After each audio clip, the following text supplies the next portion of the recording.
If you're east of the Rocky Mountains here in the US, good afternoon. Good morning to those out west, and hello to anyone joining us from the far corners of the earth or watching online in the future. Today is Wednesday, June 21st, 2023. This series is brought to you by MyGovWatch. MyGovWatch is revolutionizing traditional bid notification and matching by providing RFP leads in more than 200 industries using proprietary AI at double the rate of free government tools and at a fraction of the cost of legacy websites. Big government contracts don't start with a solicitation, but all roads lead to one, and your budget for hearing about RFPs does not have to be thousands of dollars per year. Start your free 14-day trial today. And today we have a returning co-host, Nick Solosky of Fox Rothschild. Hello, Nick. Hey, Nick, it's great to see you. Thanks for joining us once again. And I know you were on with us last year, and here another year is come and gone, and here we are. And folks, for those of you who do not know Nick, Nick is a partner at Fox. His practice is concentrated on federal government contracts with a strong emphasis on procurement disputes and claims resolution. He provides legal advice to clients with respect to a broad range of matters, including bid protests and debriefing strategies, Contract Disputes Act claims prosecution, federal ethics and compliance, including Contractor Code of Business Ethics and conduct training, internal investigations and False Claims Act prosecution and defense, and Small Business Administration set-aside program guidance and size protests. Aside from that, Nick has been a friend and colleague to our business here at MyGovWatch for several years, and is a heck of a nice guy and father also. And that is sort of a segue into introducing my virtual background today. And last month we did a Mother's Day theme. Obviously, Father's Day has just come and gone, and as you can see, over this shoulder are my three kids, and this is on a trip out to Pittsburgh, I think maybe 4 years ago. So we're significantly larger these days. But there's my Father's Day photo. And Nick, I understand you're a father also. I am. I have twin boys. They just turned 8 in April.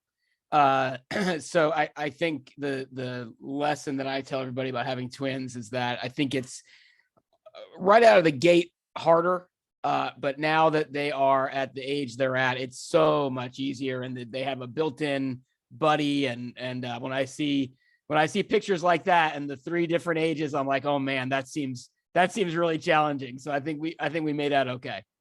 Yeah, you remind me that I heard my wife say once several years ago, Ben, go play with your brother. That's why we made him. That sounds about right. And I'm just curious about this, Nick. I'll just sort of ask you this. Is your father someone who has influenced your career in any way? And if so, in what particular ways? Yeah, certainly. And I'm lucky enough that my dad is still around and with us and doing really well. And my dad has a different kind of story. His dad drove a truck for a living, and my dad didn't go to college or any of those kinds of things, but he ended up as working overseas for many years and came back and worked as a salesman. And when I went out on my career, he kind of handed down to me a bunch of sales books and all these things, and I said, well, that's nice, but I'm not going into sales. I'm going to be a lawyer, and hopefully now with more than 20 years in the rearview mirror, I've kind of come back around to realize that everything is sales, and in all aspects of life. And so I think that a lot of the things that he tried to drive home for me 20 some odd years ago, I've finally now realized how important they are to my practice and to helping folks. And I'll say thanks for the little intro, but obviously we have worked together for a long time, and I'm really invested in your business and your success. And I think that you're a great person to work with. So I don't know all the folks on the call, but I really, really highly recommend Nick, and he's a wealth of knowledge and experience, and just a really good person to be in business with. So I think you're making a good choice. Well, thank you, Nick. And for my own part, my father is a retired construction contractor, and I wouldn't say that he encouraged me to get into consulting or government contracting, but I will say that he has been an influence, because he has sort of taught me over the years how to see the essence of something. And as you know, in business, you can't really make good decisions. And, you know, I'm sure those of us who are on the webinar today understand this if you're in business. You need to understand the essence of something, right? What do you have in front of you in order to make good decisions in business? So that's how my father has influenced my career. And so I guess we're going to talk to a bunch of people here, and I'd like to jump right in and talk to someone. And Tom, what I'm going to do is I'm going to promote you to a panelist. And I'd like to jump right in and talk with you a little bit about your business. How do you introduce your business? So you should get a prompt to become a panelist, Tom. And let's see if you're able to accept that prompt.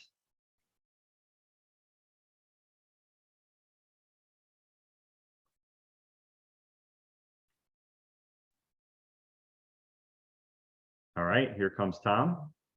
And by the way, folks, we have time for every single one of you on this session. So if you're chomping at the bit to get some questions answered, we do have time for you in this webinar. So anyone who has questions will be able to participate. So Tom, we just need you to press unmute at this point. You can share your video if you like, but that's optional. Are you there? I am here. All right, Tom. Oh, well, something with my settings got me upside down. No, Well, I am that's not okay. in Australia. At least That's you're not just- a cat, right? That's the first, Yes, the yes. first win. Yes, so Tom, you could just work on that. It's not a big deal. We have no problem with it at all. But for the folks, for those who are not aware of who you are, I know we've spoken before. What's your business and where are you joining us from?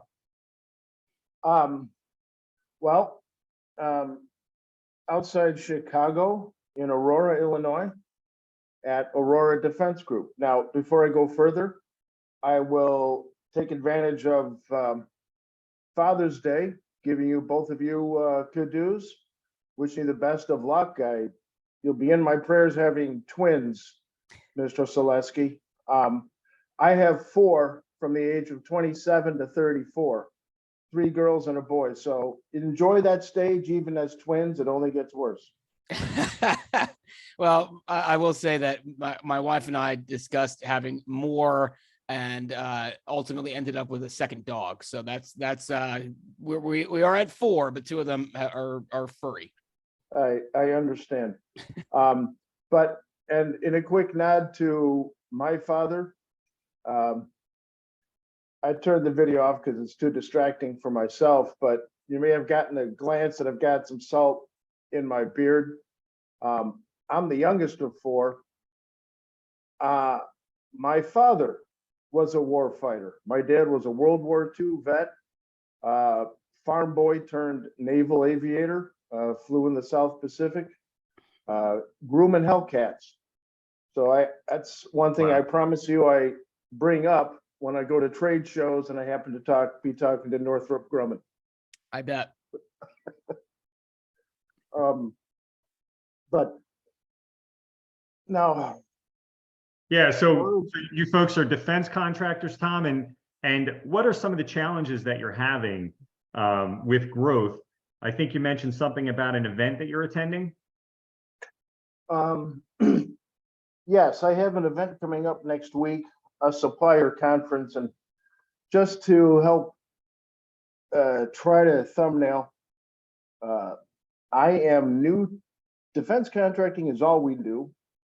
We have 3 lines of business: electrical components and wiring harnesses, and then vehicle lighting.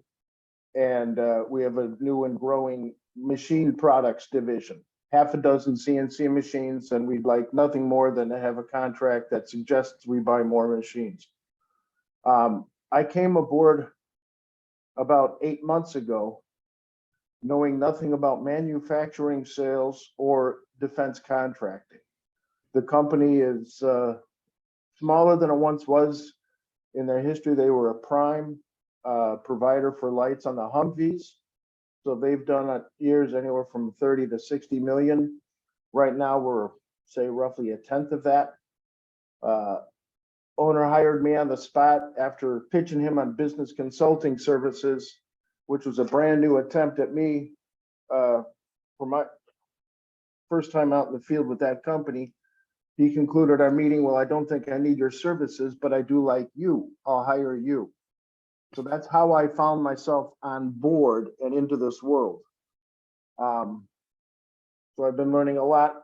So that bring you up to speed. No one's been pressuring me. I've been learning as we go. Been to 4 or 5 shows. I've gotten our name back and gotten fresh NDAs from half a dozen primes now. So I'm building those relationships. Next week, now this is, I don't know, protocol to give out names. So if I start going outside of protocol, I'm still unsure. Yeah, about I would some of say that just stuff. keep it generic, Tom. And for the purposes of people who are not familiar with your situation, you're going to a supplier conference for a prime contractor in the defense industry. And I think you mentioned that you are a small disadvantaged business. Is that correct? And we also check off minority owned. Yes. Okay. All right. And so a question for you, has something known as the All Small Mentor Protégé program come up in your office? It hasn't, and again, not wanting to take up the entire 50-year company history, current owner, we were 8A participants. There wasn't a formal graduation from that program. So I'm aware of it, but because of other restrictions or activities, we haven't pursued a mentor situation at this time. Okay. So this prime, who has recently got a good sized platform, is having a supplier conference. And bottom line is, I would always appreciate information on phrasing the proper questions that I want to ask. From yesterday's webinar, I learned about the flow downs. So, what are the other contractual questions do I want to ask that help protect my boss and make me look smart?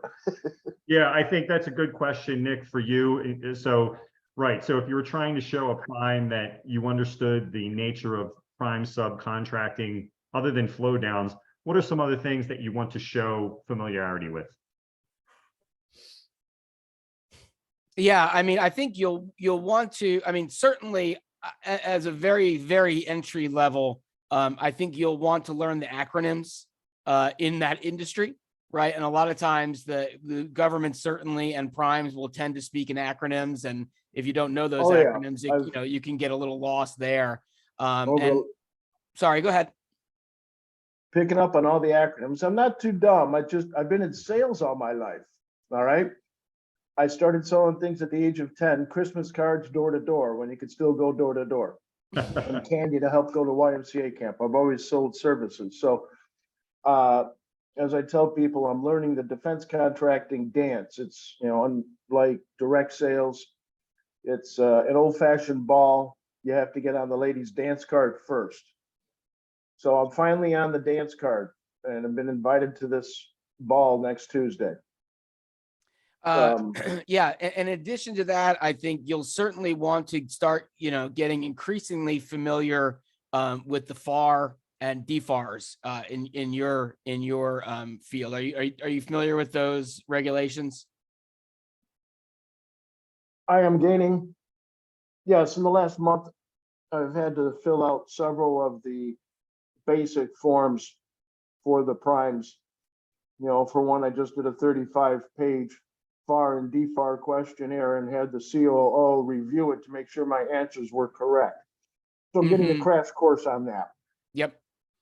I mean, that's going to be, it really is a, you mentioned learning as you go. I think you'll get more and more familiar and you'll see more and more of those clauses coming up repeatedly as you work on multiple contracts with multiple agencies. You'll start to get a familiarity for, what's being, and it really goes back to your flow down question, right? Because ultimately there's two things going on in any relationship that you have with a prime.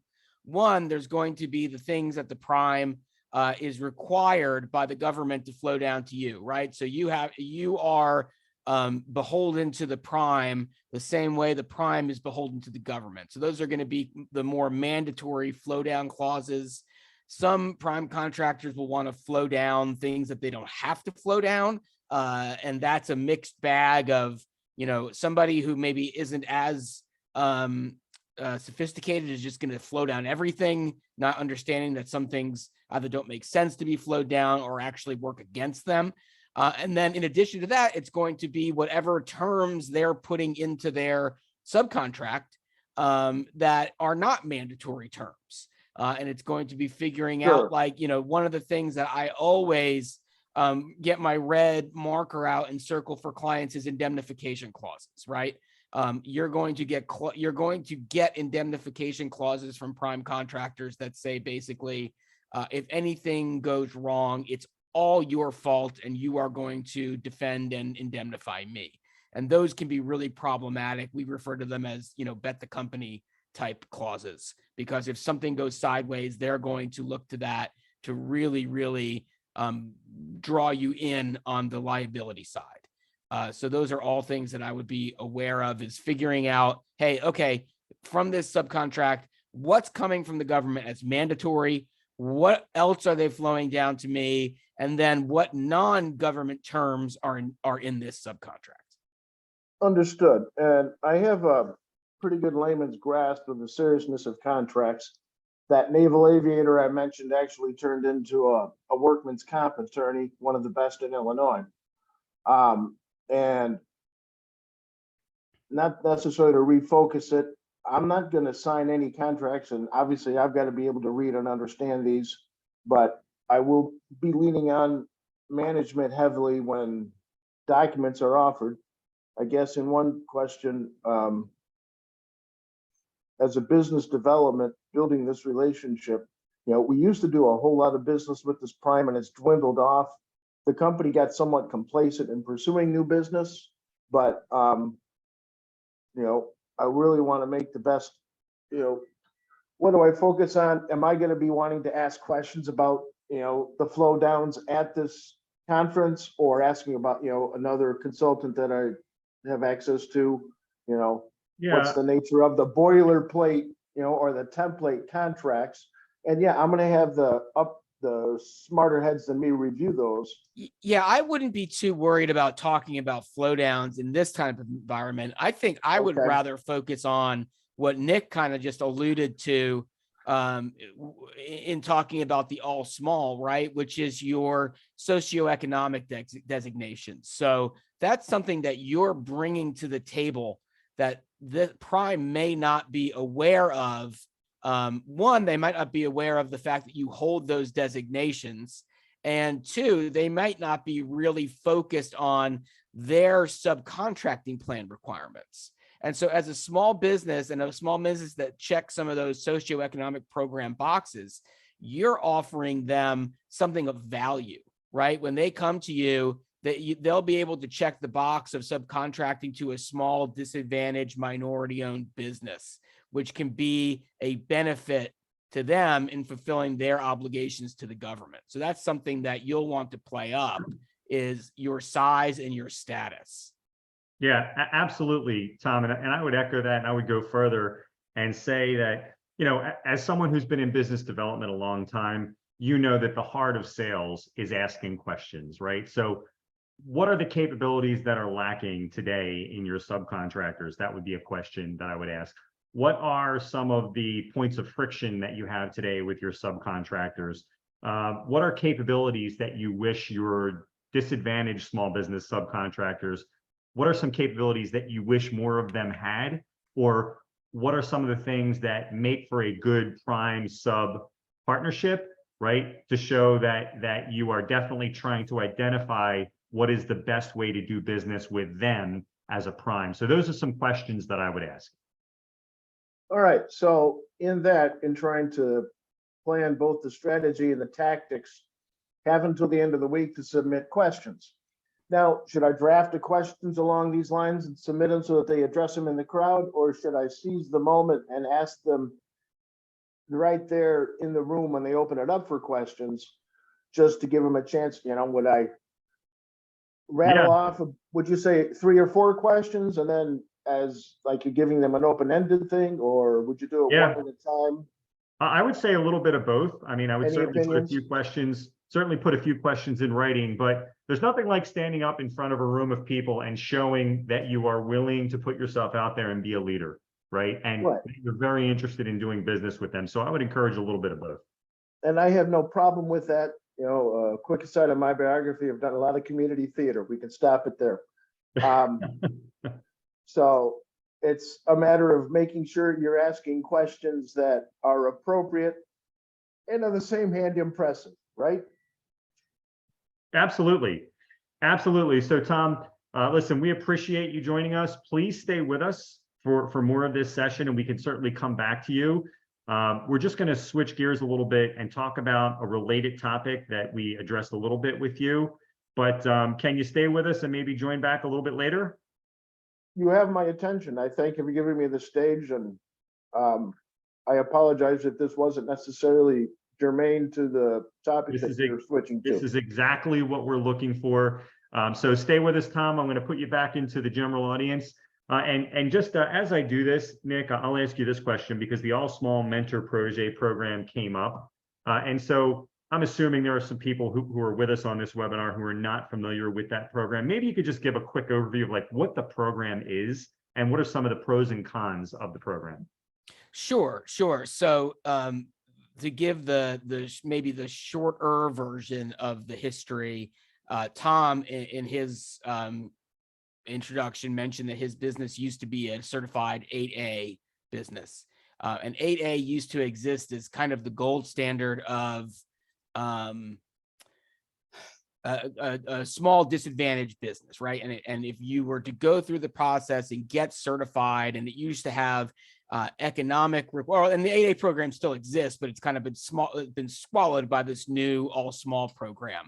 But basically, you'd go to the Small Business Administration, the SBA, and you would have to meet certain disadvantage criteria and economic criteria, and you would get certified into this 8A program. And the 8A program had set-aside contracts that only you and other 8A contractors could bid on.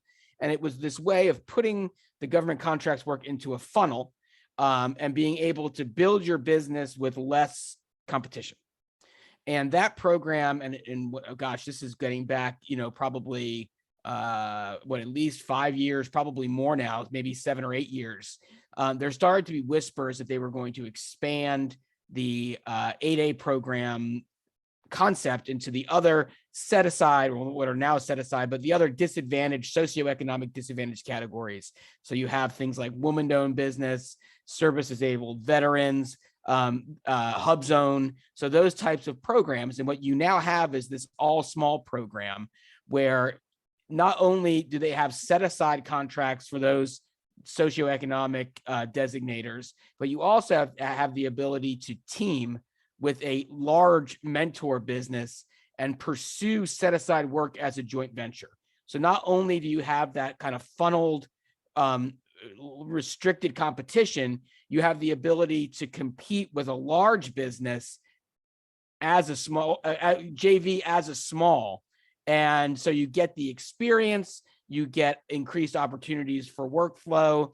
And when you put that application in to be a mentor protege, you get a whole list of like, hey, here's all the things that my mentor is going to do for me to support my business and to help grow my business that are, for the most part, going to be completely shielded from affiliation. And Nick, that's a word that you know really well. That I'm not sure the audience knows, but affiliation basically is ties of control between a large business and a small business. And it's something that everyone that has a small business needs to be aware of, because if you're found affiliated with a large business, their receipts combine with yours for size purposes. So that's the fastest way to lose your small business size status, is to be found affiliated with a large business. So the all small program is really a chance to access that set aside work. And if you do the mentor protege, to do it with a large business that's going to help to mentor you and grow your business. Well, that's a fantastic overview of the All Small Mentor Protege program. I'm sure this will come up again, knowing some of the folks who are wanting to participate today. So Leland, I'm going to promote you to panelist and ask you to join us. So hopefully you are able to do that. And Isaiah, we're coming to you after Leland, so please stay with us. And by the way, folks, Good afternoon, Leland. Thank you for joining us. And anyone who wants to talk a little bit, again, we're doing a Father's Day theme. We just had Father's Day. Want to talk about your father? If you have kids, talk about your kids, any of the above or none of the above, feel free. But Leland, what do you do and where are you joining us from? Hey, how's it going? I am a division coordinator at Steigerwalt Land Services in the Analytics, Valuation, and Technology Department out of Tomahawk, Wisconsin. Steigerwalt is a small but growing family business, been around since 1957 and currently woman-owned small business, but in that 50 kind of range of employees range at the moment.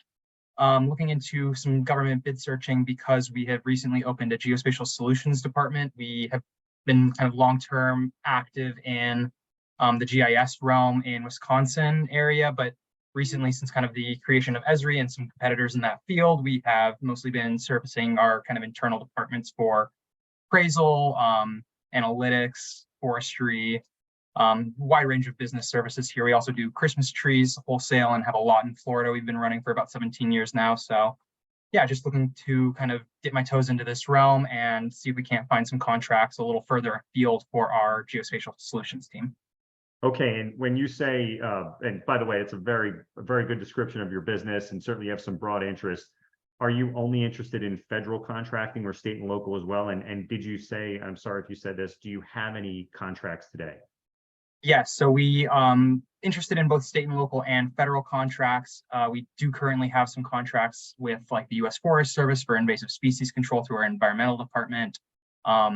Couple through our right-of-way department, I believe, are federal contracts as well, and several through state and local government. Cities, towns kind of will take any kind of size there. Yeah, well, and so it sounds like to me, if I'm not mistaken, you are looking to make a transition from one type of government contracting into services that are relatively newer, where you're not necessarily doing government contracting. Is that right? That is exactly correct. Yep. Okay. Boy, Nick, I'm sure you'll appreciate this. There's nothing like having government contracts as a starting point for getting government contracts. It is a big time chicken and the egg problem, or issue anyway. Particularly, Nick, as you know, with the a lot of times in competing for government contracts, there is a past performance element. And it definitely has that, like, well, you can't get it till you have the experience, and you can't have the experience until you get it type thing. Well, so, and Leland, I guess my question to you would be this. Do you have a handful or more of contacts with your existing government clients where you can maybe broach the subject of other types of services or use them to connect with other decision makers who might be more relevant to the newer services that you're offering? I'd say we do have that as of now, but probably something we should strengthen and work on our focus on. I'd say that we normally are kind of using the existence of those past government contracts to more so apply to new opportunities out of the blue, just because the services are typically slightly different. And so I think we've been struggling with that a little bit, but yeah, definitely going to our current contracts and seeing if there's kind of a wider range of work, just letting them know that we've opened a new department is top kind of priority. We're a fairly new department within the last year here, or under a year since December, really. So still kind of finding our feet there. Got our recently federal small business Esri partnership kind of badge, so we can apply for certain contracts through Esri and whatnot. So yeah, definitely need to, I think, increase our contact with the current contracts we're working on. Often kind of different lines of work, but similar enough that I think it would be a strong start. Have you ever have you had the need to familiarize yourself with the thresholds, the purchasing thresholds that require a solicitation, whether it be at the federal level or at the state and local level? Not for this department specifically. For other kind of forestry management, land management work, we're fairly familiar with those thresholds, but because we're kind of breaking into new lines of work, we have not necessarily found for some of the NAICS codes what the kind of thresholds might be in, the geospatial and mapping cartography realm.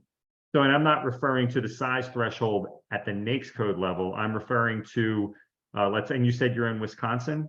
Mm-hmm. Yeah, so there would be a threshold for the state of Wisconsin that says purchases below this amount do not require a public bid process. So I would just encourage you to lean on your existing contacts in state and local government to see if there are opportunities to do some direct selling and say, hey, here's something we'd like to do for you in the GIS space. And price it below that threshold to where they could possibly not even do a public bid. And that might be a way to do something under the radar to create something that is referenceable in other areas of government. And Nick, I wonder, how much experience do you have with, guiding people on what some of these thresholds are, either, the federal thresholds. I know there's the micro purchase threshold. Do you happen to have some of those sort of off the top of your head?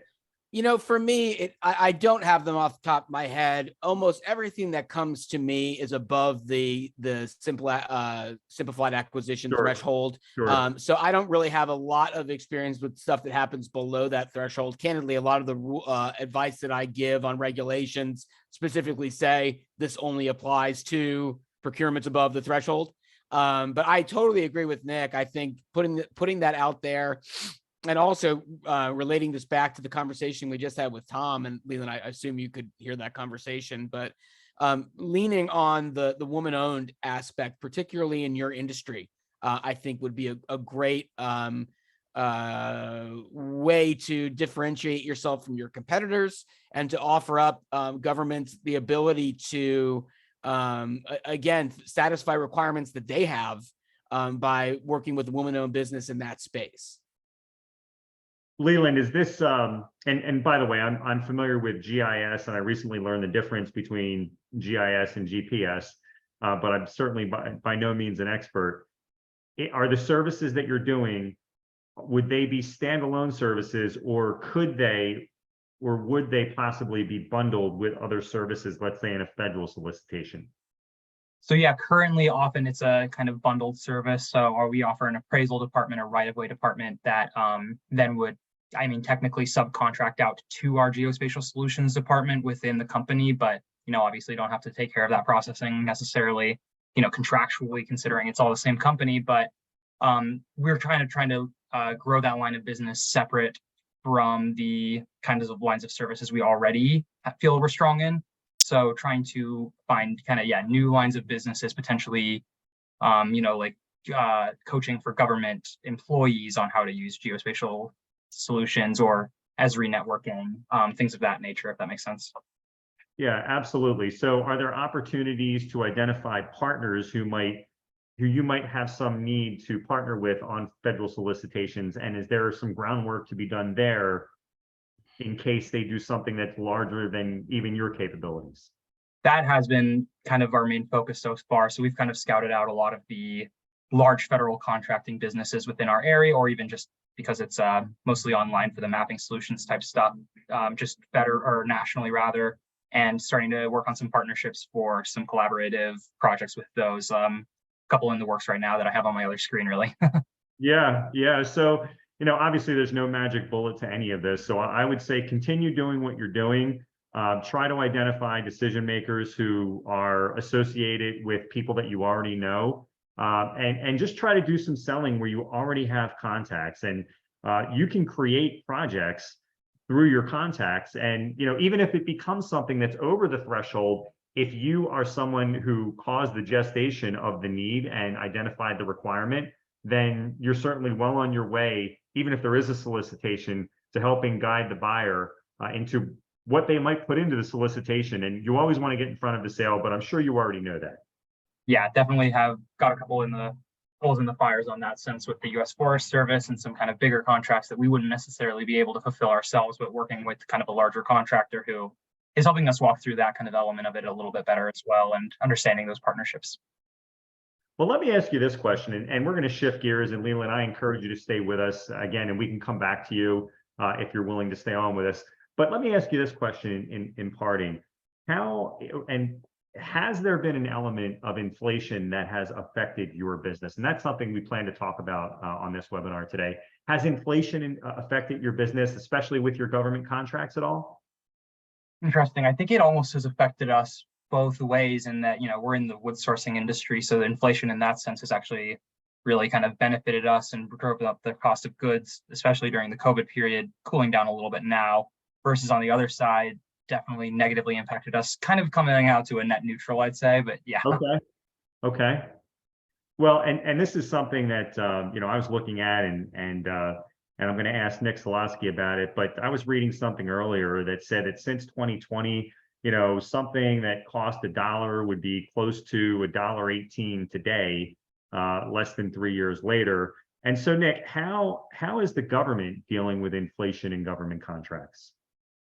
Yeah, And please stay with us. Leland, it was great to get to chat with you. Yeah, Nick, I think that's a really, really timely question. And as a matter of fact, like timely within like a week. And you've seen this recently, right? Where we've had these, in the last 3 years, these ongoing crises, starting with COVID. And I think the government came out pretty strongly on COVID to talk about, certainly the focus for the government was on giving time, as not so much money. But that has bled into the Ukraine war. And now we've got this really identified inflation crisis. And when the National Defense Authorization Act, the most recent one, came up, it had a built-in mechanism where the government said, hey, like, we recognize that the cost for the contractors that work with us has gone up. And we're going to provide some guidance for how contractors can go about basically submitting claims or claiming those cost increases with the government. I think most folks in my industry expected that to come out in like March. And then again, it seemed like it was imminent in May. And now the latest date on the street is June 28th, is that they're supposed to publish. This is for DOD anyway. But I think it's always interesting when DOD publishes something, because you can usually tend to leverage it with other non-DOD agencies. But it seems like they're going to come out with some kind of guidance for how contractors can go about claiming those increases and putting some money back in their pockets through the government. So it's something that I'm keeping an eye on. And something that I always encourage small businesses. I think sometimes small businesses, either because it seems overwhelming or because they feel like that they're not big enough to really make a dent. But those, supply chain and COVID and inflation increases affect them just the same as they affect bigger players. And there's always a chance, I think, if you keep those issues on your radar with the government, that for those on the call that have contracts in the last 3 years, I think it's something that they should be watching for sure. Well, and you make me think of a recent protest, and I know, we traded some emails that we were going to talk a little bit about this. So it seems like maybe contractors who are paying attention are really trying to identify where is the risk, right, in where they're bidding on contracts, and trying to eliminate risk so that they know what they're getting into and they know how they can get more money if they need to cover rising costs. And there was a recent protest. I think it was General Dynamics, and it was an Army IT support contract. And this is something we can talk about with our next guest who's going to join us in a moment, Isaiah. But I think there was some controversy over whether the solicitation was a firm fixed price task order or a level of effort task order. So can you speak to what that was about, and maybe start with what's the difference between the two? Sure. And in really simple terms, right? Anytime that you're bidding on a contract that's firm fixed price, the government is really, really intent on holding you to that. And it puts contractors in a really tough position. I was just having a conversation with a client recently where they talked about, and this is maybe more towards the inflation side, but they were talking about, the contract they were bidding had option years. And they had to bid rate increases in those option years. But if they bid them to what they actually thought they would be, then they'd price themselves out of the contract. And so they had to bid them low, but then we're coming back and saying well, Nick, how do I go back to the government and get them to actually pay what I'm paying my employees, right? And sometimes that comes up in more of the Service Contract Act or the Davis-Bacon Act, and it's more regulated. But in this instance, it was more about what you bid. The point being that once you tell the government in a firm fixed price environment It's very, very difficult, other than just kind of asking for mercy or relying on this, like, for example, this DoD guidance that I was just speaking about, to get the government to pay more than what you bid and what is in your contract, absent changes or delays or any of those other things that I typically deal with. In this protest, in this General Dynamics case that you're talking about, there was some controversy over whether the bid should be firm fixed price, which is to say, I'm bidding $10 and I'm going to do the work and you're going to pay me $10, or level of effort, which is I'll do the work and then I'll tell you how much the work costs and then you'll pay me that amount. And in today's environment, that's really a big difference, right? Because you're either trying to estimate, where not only how much is it going to cost me to actually do this work and turn a profit, but accounting for all of these economic factors that you really can't account for and can't control. And I'll mention the one thing, and this is the first question I ask all of my clients when they come to me with these issues, is there is a FAR clause, and bring it back to Thomas, right? You got to know your FAR. It's an EPA clause, economic price adjustment. And the first question I have for folks when they come to me asking, how can I get paid more on this contract, is, do you have an EPA clause? Is there something in your contract that we can cling to say, hey, as those prices go up, your cost goes up? So something if you're in that kind of firm fixed price environment, that you either should look for before you dive in with both feet, or maybe if if you get into a situation where you're negotiating with the government, you can ask about including it to account for the current inflation environment. Yeah, and sometimes we get into the weeds on this stuff, Nick, and I realize like that's the essence of what you do. You get into the weeds, and that's what people need you to do. But I like to sort of bring things up to a higher level sometimes and just say, like, when you think about federal contracting in particular, there's nothing open-ended about it. It's not like the private sector where private parties can just do business the way they'd like to do business within the law. I mean, there's just an entire set of regulations around it. So if there's an issue that comes up, there's always something in the regulations that ties back to that and tells the government people how they're supposed to handle that. But because there's so many of these regulations, they don't always remember to do that. Or even if they're aware of it, even worse, they may choose not to do it unless someone holds their feet to the fire. And I think a lot of times too, especially in the case of this General Dynamics protest, contracting officers, there's thousands of them.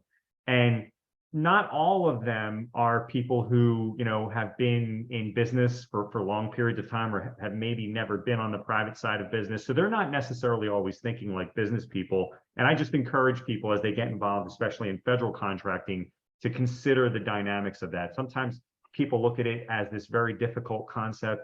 There's just a lot of terminology around federal contracting, but when you realize below that, it's just people trying to do what you would normally do in the private sector, it becomes a lot easier.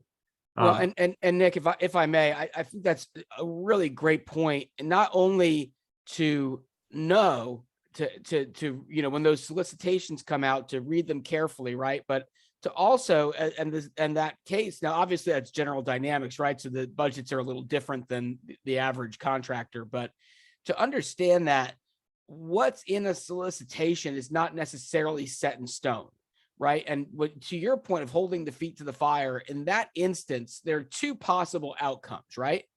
Either you bid on that work and you don't know, and you say like, well, is it firm fixed price? Is it level of effort? I'm not really sure. I'm not going to raise my hand, and I'm just going to kind of go forward and bid on it, and hopefully it'll shake out in my direction. If that happens, and you later go back and try to say, government, you really should pay me the higher amount because it was unclear in this solicitation which one it would be, the answer is going to be too late. If you thought there was something ambiguous in that solicitation, you had the obligation to bring it up early, right? And so this is what we would call, in my industry, a pre-award protest. And those have to be raised prior to the date of bid opening or the date that proposals are due. And if there's a contract that your company is really interested, but you think there's something wrong with the pricing structure, there are terms in it that don't make sense, there's something that the government's done, and Nick, I know you and I are going to talk about NAICS codes in a little bit, that there's something the government has done in that solicitation that's boxing you out, that protest avenue is available to you. And a lot of times with my clients, it's just a well-worded letter to let the government know, hey, I don't want to protest this, but there's a major problem. And if you don't fix it, I'm going to have to. And that can be successful. So it could be a really low level of effort entry to get something like that fixed, and to take a solicitation that you're otherwise really interested in, but there's something wrong with it that needs to be tweaked. Like if you're proactive, you can actually make that kind of a change. You know, that's fascinating. It makes me ask this question, Nick, because I'm aware of a time frame. It isn't like 10 days from when you know the facts around something to when you must take some action. 10 days? So for NAICS code, yes, 10 days of the solicitation. For a typical post-award protest, it's 10 days from adverse government action. Okay. But on a pre-award bid protest, and where you're protesting some kind of a problem or an ambiguity with the solicitation, it's just prior to award, or prior to the date that proposals or bids are due.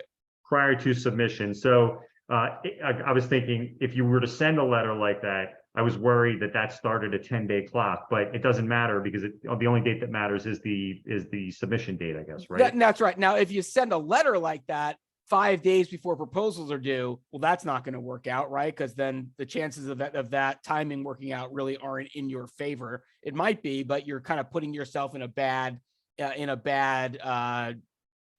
position from the jump there. But what I see with contractors is like, oh, well, I'll put in a proposal and kind of see how it goes. And if I don't get it, then I'll raise that issue. No, that's not going to work. Like, I can tell you 100%. And there's probably 1,000 GAO decisions that you can go find saying, if you knew that was a problem, you should have raised it before you put your bid in. Yeah, I think the average person doesn't realize there's an entire database of decisions around protests that you can just look things up. And I'm sure that comes up all the time. So what we're going to do is we're going to talk to Isaiah now. And Isaiah, can you hear us? Yes, I can. All right. Thank you for joining us, Isaiah. Video is optional. We can hear you loud and clear. So what do you do and where are you joining us from? I own an IT services business called Ecotech. I'm joining you from San Antonio, Texas. I recently started a location out here, but I also have a location in Virginia where we do mostly commercial and residential IT services and audio and visual production and rentals as well. We got contracts with the local and state government, but I'm trying to kind of break into the federal government realm. We've added a plethora of services like cybersecurity. We got all new certified guys for our cybersecurity department and stuff like that. So I'm trying to see how we can kind of get into the federal government space as far as with IT services contracting. Yeah. And so when I hear, and again, you're another example of someone who already has, chicken and the egg, you already have both. So you already have some government contracts. You have a business that's been around for quite a while, I understand. How long? We've been around for about 10 years now. Yeah. And so you have real capabilities. You have real past performance. Boy, what a fantastic opportunity to partner with. And I'm assuming you're a small business. Is that right? Yes. And do you know federally if you qualify for other designations, like you mentioned San Antonio, or do you happen to know if you're in a hub zone or disadvantage or anything like that? I know we're minority owned, and then we're woman owned as far as with our SWAM. I know my location in Virginia is actually in a hub zone and 8A zone. The one in San Antonio, I do not know yet. I had to look that stuff up for San Antonio. Yeah, and so maybe Nick, you could talk a little bit about overlapping designations and the benefit of those. Sure. Yeah. And a lot of times you will have that ability to double dip, right? With federal, you could have a woman-owned business, and if that woman is also a service disabled veteran, then she or her business could qualify for either of those designations. And her business could also be in a hub zone. And then now, instead of being able to just look at woman-owned set-aside work, you have 3 different paths available to you. And someone like you, Isaiah, who has those multiple designations, could be very, very attractive in that mentor protege program that we talked about, because again, it allows the ability to double or triple dip when your mentor is looking at, well, I want to access these restricted marketplaces. Well, with Isaiah's company, I'm able to access HubZone, I'm able to access woman-owned, and it just, exponentially grows the number of opportunities. So Isaiah, you may be surprised to learn that this all small mentor protege program allows your mentor partner to form joint ventures with you in which it is able to directly participate in the work. So it becomes not just a favor to you, but a financial incentive to them. Okay. And so we encourage you to look into that. And so what are some of the things that you're doing to sort of bridge the gap from state and local to federal? Like, just tell us, what have you done so far? Well, I kind of looked at a couple contracts here at Lackland, and I've actually reached out to, I think it's the UT sounds like a mentor program, the economic development and the Apex Accelerator. Yes, the Apex accelerators are the regional centers across the country funded by grants to help you understand some of these programs in a more expanded format than this webinar. Yeah, because my spouse is actually, she's military, so I have access to, my spousal benefits through the government. So they have a program that I just signed up for spouses that are entrepreneurs, of course, because they actually gonna pay for certification and stuff for me as well. Okay. Are you aware, for example, that different federal agencies have contracting forecasts available on their websites typically in Excel form? I'm aware of it as far as the local and states. We usually look at that, but I haven't been able to find it for federal. So each federal department, you could just Google something like, Department of Defense contracting forecast, and eventually, probably right near the top of your results, you'll get to a page that says, here's what we're going to be buying. And this goes back to the idea of getting ahead of a sale. And so because IT is such a tremendously overwhelming need globally, including the US federal government, I am quite certain if you looked at the forecasting spreadsheets of all of the federal buyers, you will see things that are either in your wheelhouse or adjacent to your wheelhouse. And I would start with those. And then what I would do is I would go to your OSTBU's, Office of Small Disadvantaged Business Utilization, and I would identify your OSTBU for the federal agencies that you want to do business with. And has anyone brought up to you a capability statement? Yeah, I have one of those. Okay, so you have your capability statement. So you want to identify, what are they going to be buying in the future? What is in your wheelhouse? Do you need to partner or team with someone, or do you want to look at an all small mentor protege opportunity with another company to partner with and get to know the OSTBUs? And they may, in some cases, tell you who else you should be interacting with. They may say, well, we're going to do something in the security space next year, and we're thinking about setting it aside for small business. You should probably be talking to this person. And they might just tell you who you should be talking to. Okay. Nick, what am I missing? No, I think that's right. The only other thing that came to my mind, Nick, and this is really, I'm going to flip the script here and throw the question back to you, is just doing those kind of, and maybe it's what you're alluding to with the federal forecasting, but just really honing in on your NAICS code and doing those kinds of searching to find the opportunities. I think for someone in Isaiah's shoes would be, there's probably quite a bit out there just with some targeted searching that you'd be able to pick through and find good opportunities. And so Isaiah, how many NAICS codes do you have in your SAM profile? I think it's about 10 up there. I have to double check. Yeah, it doesn't surprise me based on what I'm hearing about your business that you would have 10.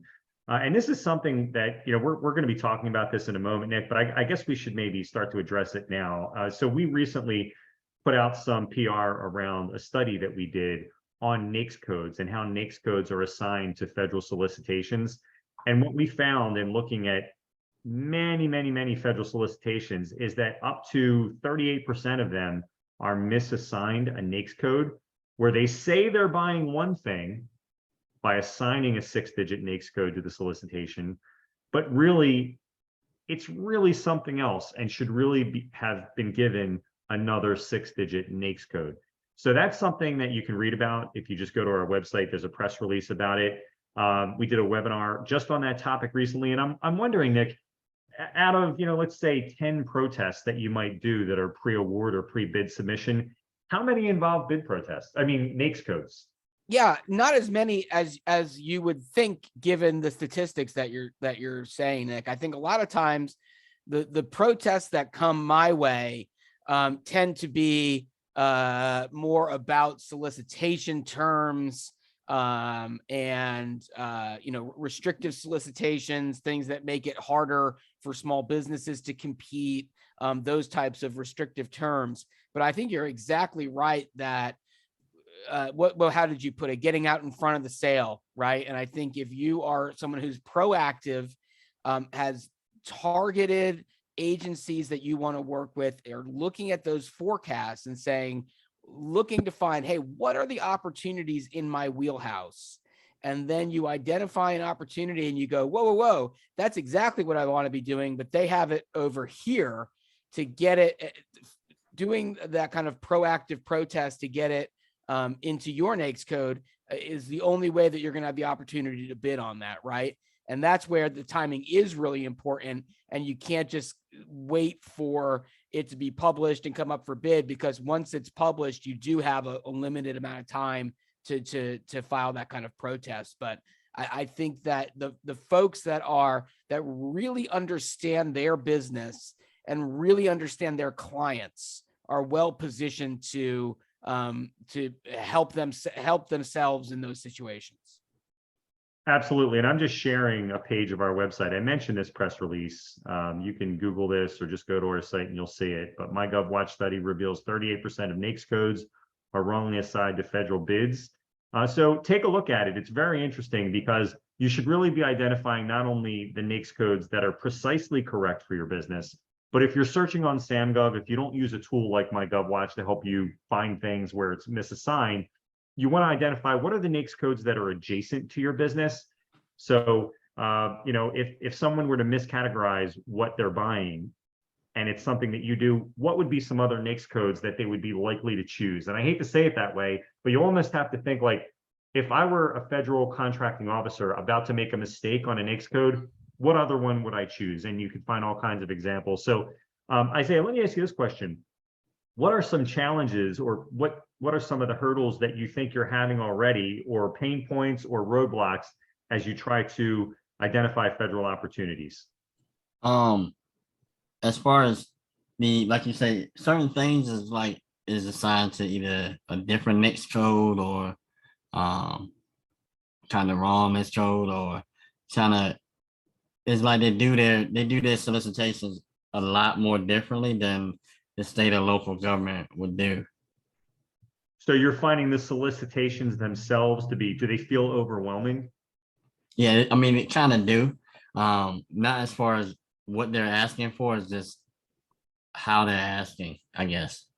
Yeah, well, I mean, the whole bid development process, I mean, there are companies that can spend 7 figures on a bid response with teams of people working on something for 4 to 6 months. And that's something that we're aware of. So if you feel that it's challenging responding to federal solicitations, that's why you want to start looking down the path of mentor protege and federal subcontracting, because all of the prime contractors, especially, if they're significant contracts, and most of them are, they are required to spend dollars with small businesses. So if you can say to them, look, not only are we small, not only are we women owned, but we're in a federal hub zone and we're getting our hub zone certification, how can we make sure that we can participate in this contract when it comes out? And that's where awareness of what's coming down the pike comes up. So those are some things that we would definitely encourage. If the solicitations themselves feel daunting, is sort of the back door of federal contracting is starting as a subcontractor and trying to focus on that. Yeah, I've done that. As far as, I don't know if you guys heard of the Connections 2 contract. I've actually been on that contract for some years now with Concert Technologies. It's kind of an IT telecommunications contract. I think it's a contract vehicle or something. And that's a federal contract? Yeah, it's a contract vehicle. Okay. Okay, so you have some connections there and you have some exposure to it. So I would say more of the same would be probably most beneficial in your case. Okay. And so, Nick, just going back to NAICS codes and Isaiah, please stay with us. Folks, if you haven't participated yet, please raise your hand if you'd like to jump on because, typically this session could go an hour and a half. We've addressed most of what we thought we would address. So if you'd like to just hop on with us and talk about something, or even if you've already been on and you want to jump on again, just raise your hand so I know to bring you back on. But Nick, going back to this issue of NAICS codes and protests, what is the volume of protests these days? I mean, is it something that's happening more often? And what is happening with the success rates of protests over the last year or so? Yeah, it's a really interesting question, Nick. And I think that, there are whole industries, and I see folks on LinkedIn all the time that I'm connected with that really seem to be discouraging protests. I think that there are a lot of folks that do government work that think that, well, if I'm protesting, I'm going to, disappoint or be on the wrong side of the agency, and they're going to think that I'm a troublemaker. I couldn't disagree more. Look, there are good protests and bad protests, right? And I think I've certainly, like you mentioned, that there's a database full of denied protests that I never would have brought. But I think that in terms of the proactive things that you can do to support your business, targeted protests and protesting in the right at the right time, I think I would say, and let me give you some examples.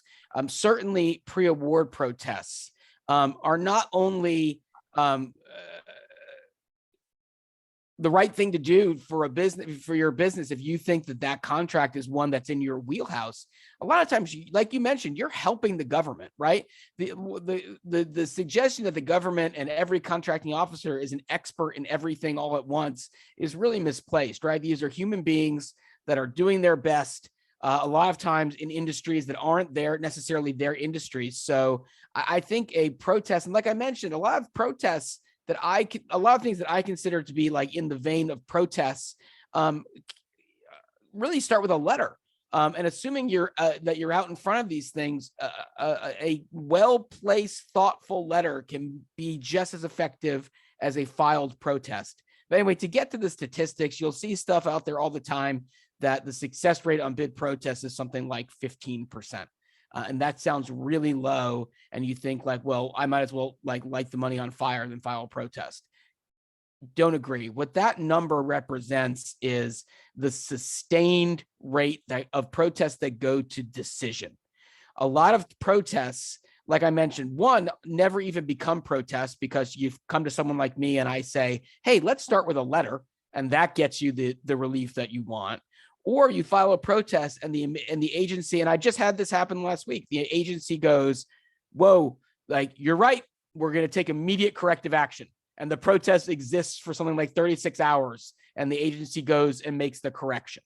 And where I see this a lot of times, and I don't know how often your clients and the folks caller are bidding this type of work, but multiple award contracts, I think, are a great place to look for protest opportunities, because you're not even saying take the protest away from that person and give it to me. All you're saying is, hey, put me in the pool, allow me to continue to compete. And that also works for multi-stage procurements. But I just think as a business, I would not think of protesting as a dirty word. I wouldn't look at it as something to say like, oh gosh, well, if I'm going to protest, I have to have this immense legal budget or whatever. I think it's a really effective way of doing business.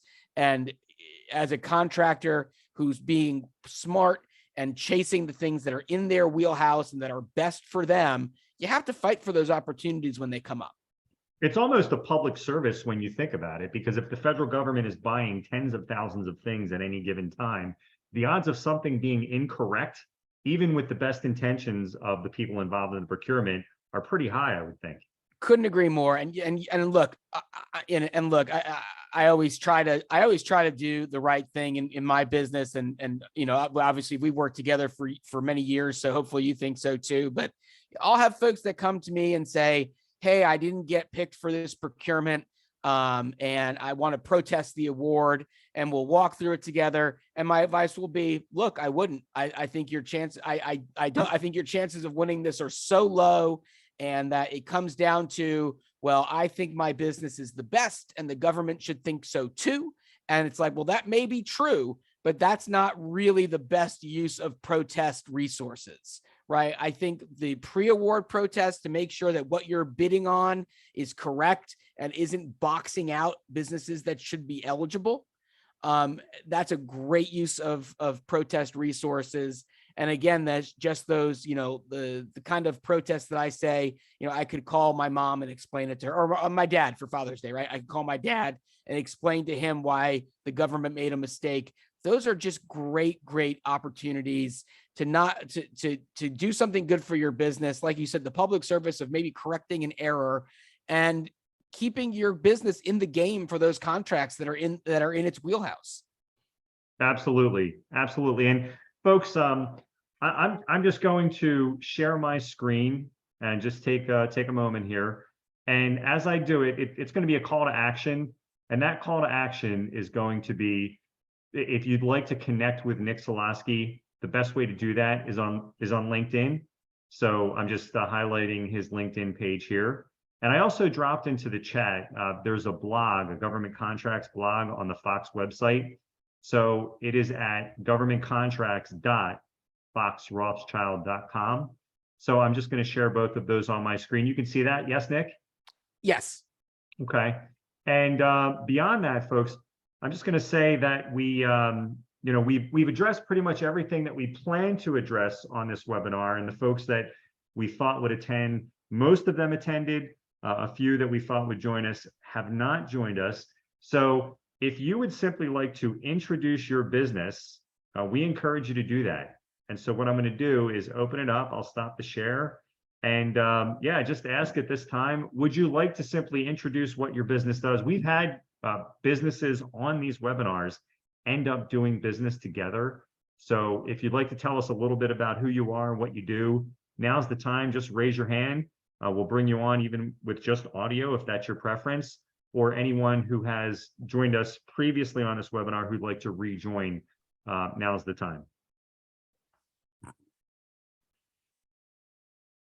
And so, Nick, any parting thoughts as folks decide whether or not they'd like to chime in?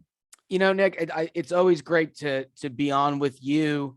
And I really appreciate the opportunity to come. This is one of the things I enjoy the most about what I do, which is being able to connect with contractors, whether they're just starting out or whether they are established in the industry, and answer questions like this. I think there's a lot of really great opportunities, and I would just encourage the folks that are out there listening. You know, we always look at government contracting as kind of a lot of folks run there when there is the hint of a recession, right? Because the government always buys, and sometimes it even buys more during a recession. If you think that you're interested in federal contracting, like you now's the time to be proactive about that, and particularly with the all small program, because it's not instantaneous, right? There's a time for going out and finding a good match, putting together your application, getting approved. So if that's a path you even think you might want to go down, I think now is the time to be doing that, as opposed to when, you know, maybe the private sector dries up a little more than it has.